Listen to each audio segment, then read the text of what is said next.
عليكم ورحمة الله تعالى وبركاته مشاهدي الأعزاء، مرحبا بكم في فيديو جديد. اليوم سوف نطل على أهم ما أخبرته الجزائر أو ما قالته الجزائر في الصحف الجزائرية اليوم. أتمنى أن تكون المقالات يقبلها العقل البشري وأن لا يستحمر الشعب الجزائري، وأن تكون كل مضامين هذه الصحف مضمون هادف.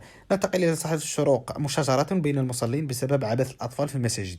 إذا المصلين كيمشيو يصلوا يعبدوا الله والتسامح والدين التسامح وهذا الشهر الفضيل، وكيتضاربوا في المساجد بسبب الأطفال. باش تعرفوا هنايا أن أغلبية الشعب الجزائري ما عندوش العقل ولا يفقهون. هذاك الشيء علاش حنا ما كندوش عليهم.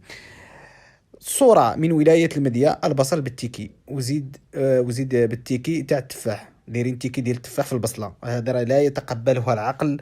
وهنا كنعرفوا بان الجزائر وصلت واحد المراحل في الفلاحه متقدمه جدا، وهي اول بلد فلاحي افريقي يتقدم في الغذاء. انتظروا هذا المقال في المقال الجاي.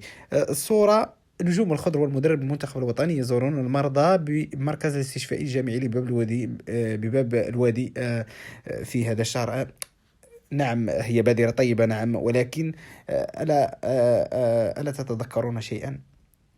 هو أن المنتخب المغربي قد زار هذا من قبل، وهو تقليد أعمى دائما للمنتخب الجزائري. الفيفا يشيد بتأهل المحاربين إلى كان الكوت ديفوار. هما دائما كيضخموا في العناوين باش يغطيو على ذاك النقص والفشل ديال المنظومة الكروية في الجزائر، باش يبينوا الشعب ديالهم بأنهم راه داروا واحد الإنجاز، باش يردوا على المنتقدين والشعب باش ينسوه في الإنجازات ديال المغرب. مقال ثاني: ميشيل كافالي: لاعبنا أمام منتخب قوي، الجزائر أفضل منتخب في إفريقيا مع السنغال.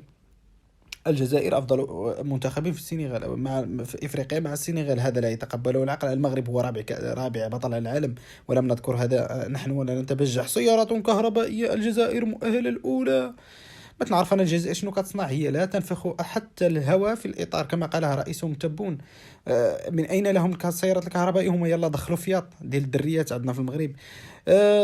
في مثل هذا اليوم هو اليوم هو ذكرى الملحمة الكروية الكاميرونية التي أقصت الجزائر في قلب بلادها من كأس العالم 2022 بقطر، وما زالوا مساكن ما سرطوش هذيك الهزيمة. تحدث مساء اليوم رئيس الجمهورية السيد عبد المجيد تبون لا ما تحمقنيش. عاودوا تاني صلحوا العلاقات مع ماماهم فرنسا، وعاودوا تاني اتصال هاتفي. ومش كل اللي دار اتصال هاتفي السيد عبد المجيد تبون هو كان كيبكي، ولا دابا هو كيتصل بماكرون. شرفت الجزائر مرة أخرى بتأهلك إلى البطولة العالمية الملاكمة بالهند. إيمان خليف هذاك العزري كيعتبروا أنهم هو شرفهم وكذا في المحافل الدولية وكذا، وهو راجل وماشي كيضرب في العيالات، ماشي يحشوم عليهم. إن أعجبكم الفيديو مرة أخرى المرجو ضغط على زر الإعجاب وكذلك تفعيل زر الجرس باش يوصلكم أي جديد، وشكرا على متابعتكم.